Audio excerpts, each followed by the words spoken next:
here we have our audience.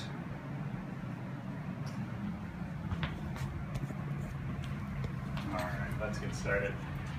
Hi, my name is Matt Wagner. I'm part of the Tater Communicators group of the Communication 101 class. I'd like you guys to kind of use your imagination and take a little trip with me.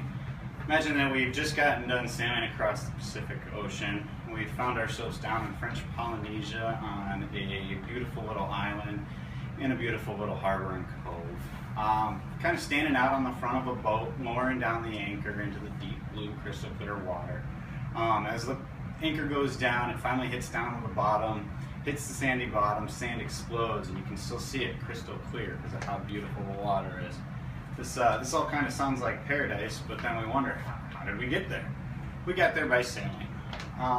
So today we're going to kind of talk about sailing, share some information about sailing, and possibly we can assist you if you've ever thought about going or thought about buying a boat. Whether you know a little bit or a lot, this information can be helpful to you.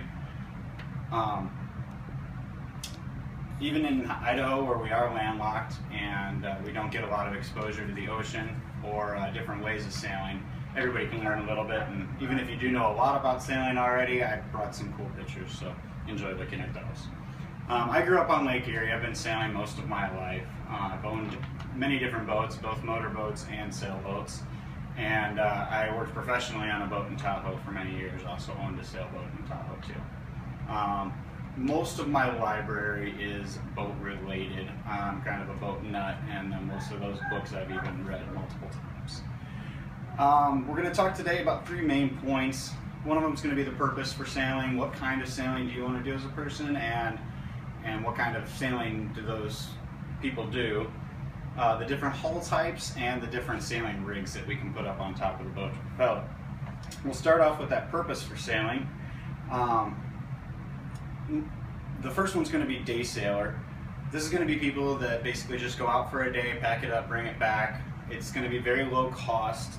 John Rusimere from the Annapolis Book of Seamanship says that for this, the most common crafts are going to be Hobie cats and dinghies, real small ones. A lot of people, it seems like, don't know what a dinghy is, so brought a picture of a dinghy. We've got our friend Chris here out on the water playing with his and having a nice date with a lady, so you can do all kinds of things on a dinghy. The second one that we're going to talk about is the weekend warrior. This is where you're starting to get into a slightly larger investment with the boat. You've got the ability to sleep and cook on the boat, so you could even do some camping or things. Also in the weekend warrior category is going to be the racers. Anybody that's interested in racing sailboats, it's a very large demographic of sailing. Third, we've got the liveaboards. These are the people that have made the big commitment and sold their home and decided to live on their boat.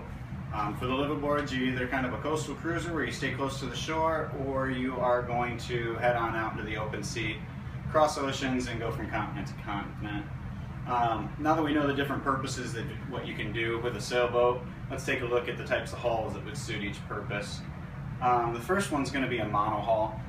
It's kind of the quintessential boat that you think of. It's what's going to be in most of the marinas all across America. According to John Vigor, the author of Seaworthy Offshore Sailboat, he says a monohull is going to be the safest of the three hull choices that we have. What makes them so safe is the ability for a monohull to self-right itself. After a boat capsizes, which no matter what kind of sailing you're doing, there is at least a small chance of capsize, a monohull will turn itself back over, which is going to make the rest of your day a lot better. They're also the cheapest to dock, being the smallest of the three. Second, we're going to talk about catamarans. A lot of people don't know what catamarans are, so I brought a picture of that. It's basically going to be the two hulls here that's joined by a real large deck.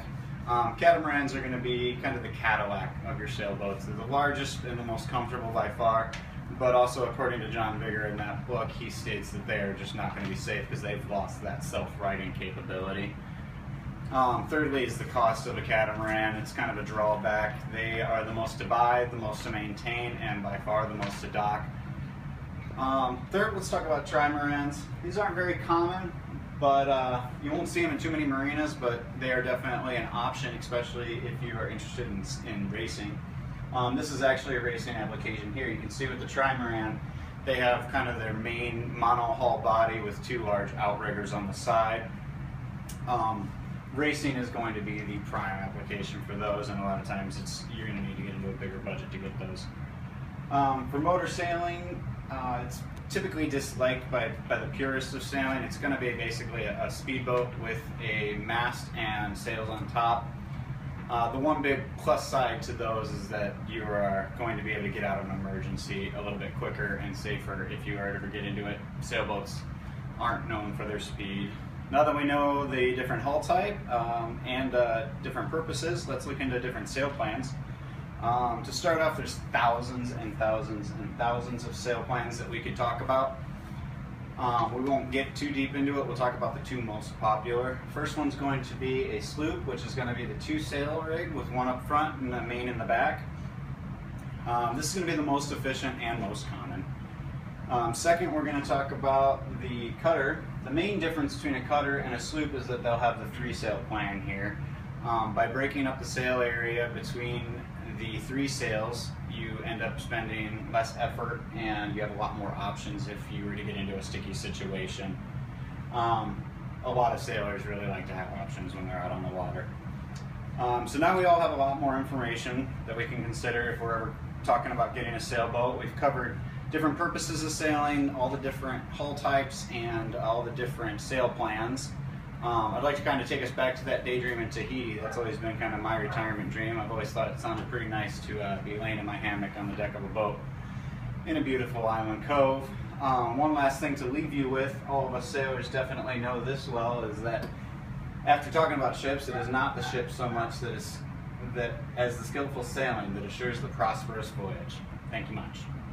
We'll show that audience one more time.